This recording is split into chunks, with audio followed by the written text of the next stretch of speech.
অনিয়মই যেন নিয়ম হয়ে উঠেছে পটুয়াখালীর দশমিনা উপজেলার চরহায়দার, লালচর ও আলগাচরের সংরক্ষিত বনাঞ্চলে। অর্থ ও দলীয় ক্ষমতার জোরে বন কর্মকর্তাদের ম্যানেজ করে এসব বনাঞ্চল ব্যবহারের মাধ্যমে লাখ লাখ টাকা হাতিয়ে নিচ্ছে বনখেকোরা। বনের গাছ ও মাটি কেটে উন্মুক্ত বনাঞ্চলের ভেতরে থাকা খালে শতাধিক বাঁধ দিয়ে ছোট ছোট বিট তৈরি করে নিষিদ্ধ জাল দিয়ে মাছ ধরার জন্য জেলেদের কাছে বিপুল অঙ্কের টাকা হাতিয়ে নেওয়া হচ্ছে। এই বন অঞ্চলে মহিষ চড়ানোর জন্যও নেওয়া হচ্ছে ২,০০০ টাকা করে। এসব অনিয়মের প্রতিবাদ করতে গেলে হামলা মামলা সহ নানা হয়রানির শিকার হতে হয় অভিযোগ জেলে ও পশুপালনকারীদের। খাল বান দিয়ে আমাকে মহিষের বাচ্চা মরিয়া যায়, মহিষ মরিয়া যায়, জোহে খাইয়া লাই।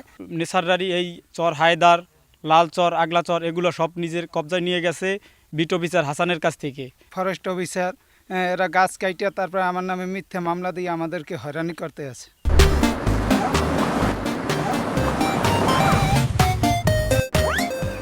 সরকারের গাছ কেটে ফরেস্টের মাধ্যমে এই বাঁধে এই গাছগুলি ব্যবহার করছে এবং লক্ষ লক্ষ হাজার হাজার ধারা নদীর মধ্যে এই গাছ কেটে ধারা দিয়ে রাখছে। চায়না দুয়ারি এবং বাদ দিয়ে মাছ ধরা অবশ্যই এটা মৎস্য সম্পদের জন্য ক্ষতিকর একটা বিষয়।